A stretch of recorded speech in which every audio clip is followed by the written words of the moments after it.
자, 이원주의 티커 서치 시간입니다. 보통은 우리가 이제 이 시간을 통해서 여러분들에게 종목에 대한 이야기를 해드리긴 하는데 워낙 지난밤 사이에는 미국 FOMC로 인해서 미국 시장에 급격한 변동성이 있었기 때문에 FOMC 회의 결과에 대한 내용을 좀 자세하게 짚어보는 시간으로 마련을 했습니다. 자, 키움증권 리서치센터 글로벌 리서치팀 이원주 선임연구원 나오셨습니다. 어서 오세요. 네, 안녕하십니까. 다 보셨죠? 아, 네, 봤습니다. 네. 일단 좀 어떠셨어요? 일단 12월 발표된 내용에서 네. 뭐 이제 이후에 형성된 어떤 시장의 컨센서스와 대비해서 봤을 때 특별히 뭐 특별한 점 없었다라고 좀 전반적으로 정리할 수 있을 것 같고요. 네. 근데 네. 이렇게 시장 변동성이 컸던 이유는 뭐 같으세요? 그러면 이렇게 예상했던 범주였는데? 뭐 결국에 예상했던 범주라고 하더라도 결국 금리가 완만하게 올라갈 거다라는 확신은 오히려 더 줬기 때문에 뭐 그런 측면에서는 아무래도 좀 시장이 흔들리지 않았을까라고 생각을 합니다. 알겠습니다. 자, 그렇다면 이제 하나씩 좀 자세하게 짚어볼게요.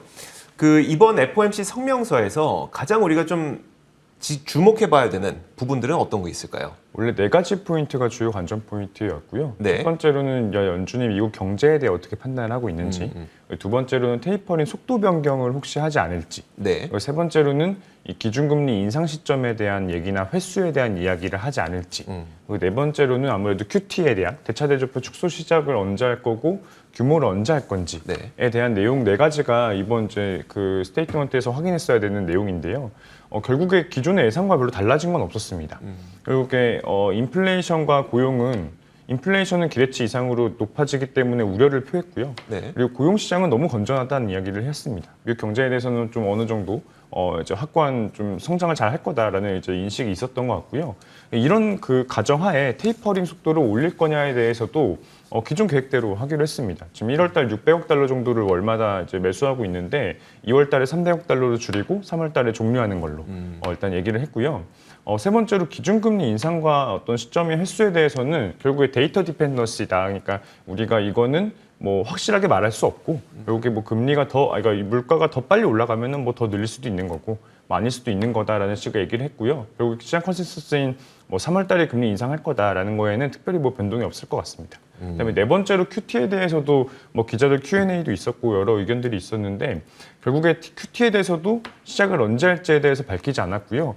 오히려 QT 같은 경우는 굉장히 데이터가 많이 없고 해본 데이터가 많이 없고 네네. 기준금리 인상으로 우리가 물가를 조정한 데이터는 많이 있기 때문에 이 기준금리 인상을 좀 더 효율적인 수단으로 생각을 한다라는 언급들을 하면서 대차대조표 축소 같은 경우는 좀 시장이 많이 인플레가 좀 강하게 되면 좀 시작할 것 같은 느낌으로 얘기를 했습니다.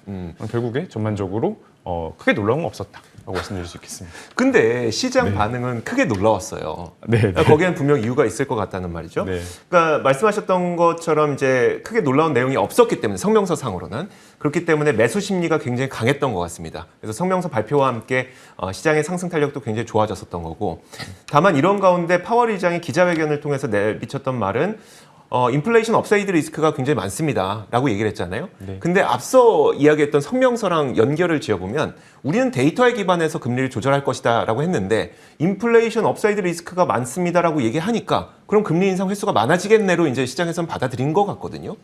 네, 뭐 그럴 수 있을 것 같고요. 네. 근데 결국에 제가 보는 뷰는 그 연준도 계속해서 그 가지고 있는 카드들을 모두 꺼내 놓을 수가 없습니다. 네네. 그러니까 우리가 이제 뭐 예를 들어 된장국을 만든다고 했을 네네. 때 이 레시피를 잘 모르면 네. 우리가 된장국을 조금씩 넣어보면서 맛을 보는 게 가장 합리적인 방법이거든요. 네네. 연준도 경제가 어떻게 돌아갈지 미래를 확실하게 전망할 수 없습니다. 그렇다고 했을 때 연준도 가지고 있는 카드를 조금씩 내놓는 거 말고는 특별히 방법이 없고 이제 그런 식의 구두로 이렇게 어떤 액션을 취하는 거는 그 계속해서 가지고 있는 카드들을 늘리는 거죠. 네네. 그러니까 심리적으로 조절했다가 안 되면 실제 액션을 취하는 이게 2가지 방법을 취할 수 있기 때문에 네. 그래서 결국에 계속해서 그런 이제 매파적인 발언들은 앞으로도 계속 나올 거고요.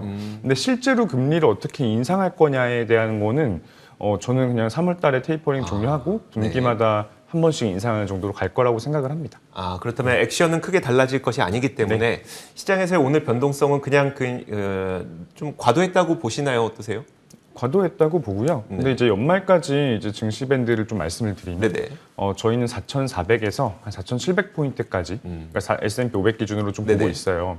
결국에 그 우리가 주당 순이익이라고 하는데 EPS를 한 240불 정도 보는 게 2023년 말까지의 EPS 그렇죠. 성장률입니다. 네. 이게 보면 연평균 한 10% 정도거든요. 네.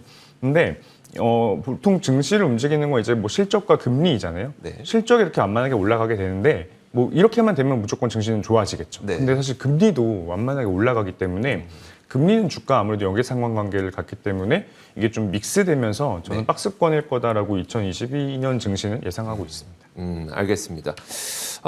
자, 그렇게 된다면 과연 앞으로 우리는 좀 어떤 준비를 해야 되는 것이냐. 자, 이렇게 박스권 장세가 예상된다면 이런 상태에서 우리는 좀 무엇을 준비해야 될 것 같으세요?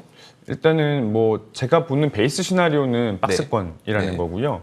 근데 만약에 시장과 기대와 좀 다르게 갈 거는 뭔가를 네. 좀 고민해 보면 결국 기술 발전이 좀 어떤 다른 포인트를 짚어줄 수 있을 것 같습니다. 그러니까 이 말씀을 왜 드리냐면 지금 가장 증시가 흔들리는 핵심적인 요인은 우리가 원래 수요가 가파르게 늘었을 때 네.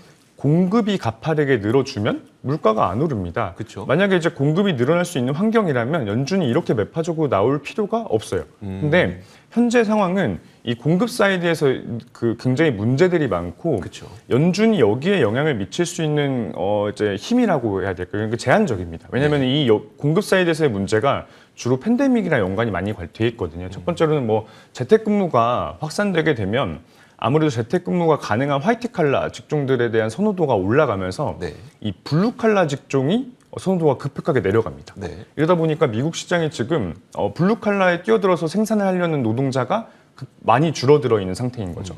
뭐 이런 거라든지 아니면은 뭐 팬데믹 상황으로 인해 이 서플라이 체인에서 되게 중요한 나라들에서 락다운이 발생한다든지 아니면 최근에 불거지고 있는 국제 분쟁들 때문에 어떤 세계화의 효율적인 생산이 잘 안 된다든지 뭐 이런 문제들은 사실 연준이 개입할 수 있는 문제들은 아니거든요. 네. 고민을 해보면 결국에 뭐 언젠가 좀 이렇게 블루 칼라 노동력이라는 거를 좀 인공지능이나 자율주행 같은 것들로 대체할 수 있게 되면 실제로 이런 큰 트렌드에서도 공급량을 늘릴 수 있는 환경이 됩니다. 네. 이렇게 되면 사실 좀 빠르게 좀 물가가 안정화될 수 있을 건데요. 제가 보는 뷰는 2022년에 이루어지긴 좀 어렵다. 네. 그러면 우리가 2023년, 4년 가야 좀 기대할 수 있는 부분들이기 때문에 그러면 우리가 박스권을 좀 베이스 시나리오 보자라는 게 기본적인 아이디어고요. 네. 혹시 뭐 추천 종목까지 말씀을 지금 드릴까요? 계속 말씀해 주시면 좋을 것 같아요. 왜냐하면 네네.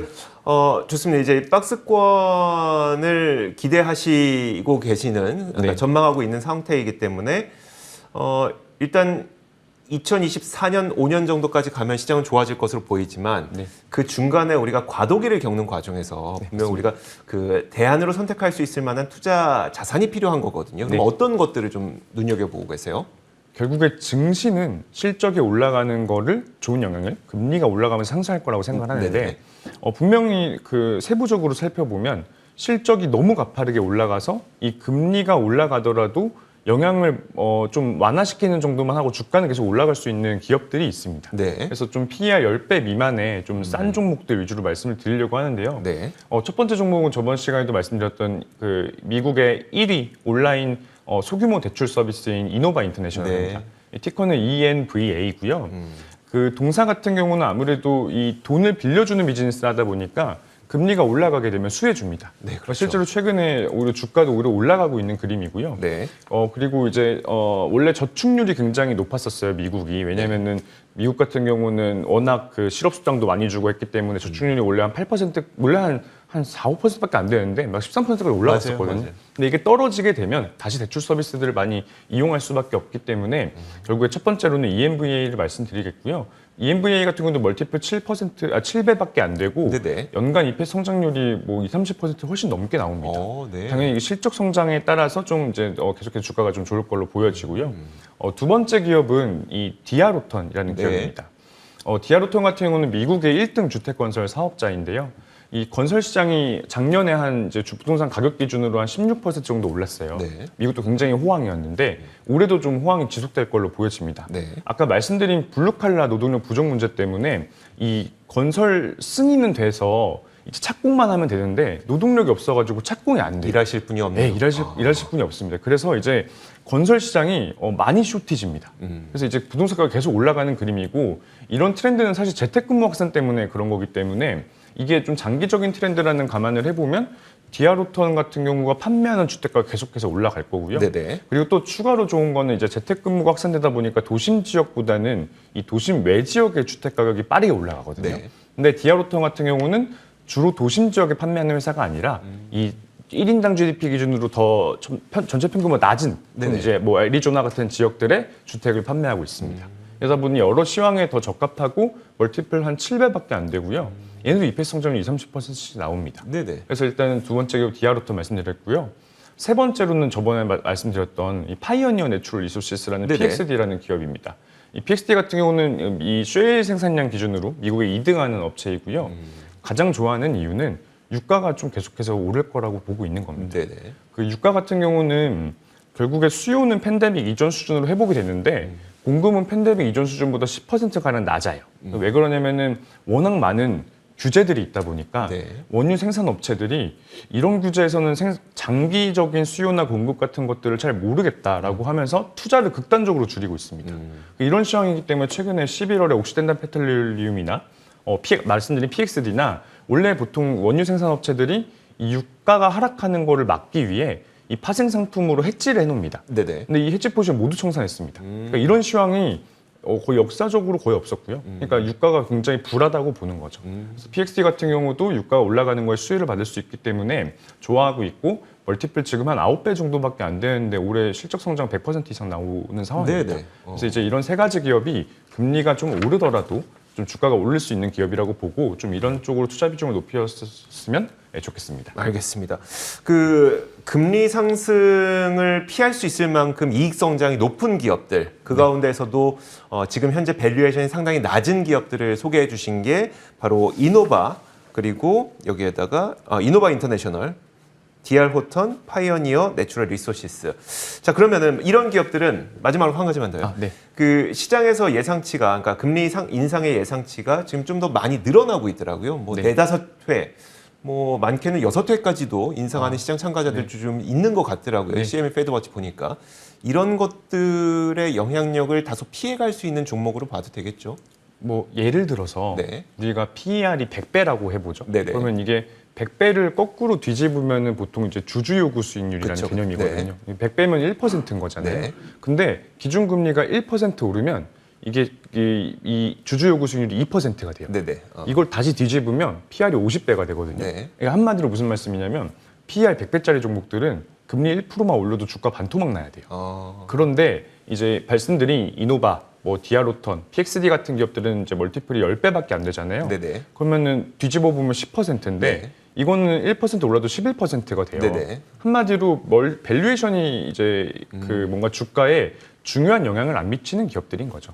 그래서 이제 보통 금리가 더 빠르게 오른다고 하더라도 이런 10배 이하 종목들은 크게 영향을 미치지 않습니다. 네. 그리고 이제 이 밸류에이션이 싸고 근데 네. 막 이제 EPS 그로스라는 거는 막 30%씩 나오니까 네네. 그러니까 이런 그림에서 제일 좋아하는 종목들을 말씀드린 겁니다. 알겠습니다. 와, 오늘 굉장히 명쾌하게 설명을 잘 해주셨습니다. 자, 지금까지 키움증권 리서치센터 글로벌 리서치팀 이원주 선임연구원과 함께 FOMC 회의에서 어떤 내용들이 있었고 이 때문에 우리가 주목해야 될 부분은 어디인가까지 한번 살펴봤습니다. 오늘 말씀 고맙습니다. 네, 감사합니다.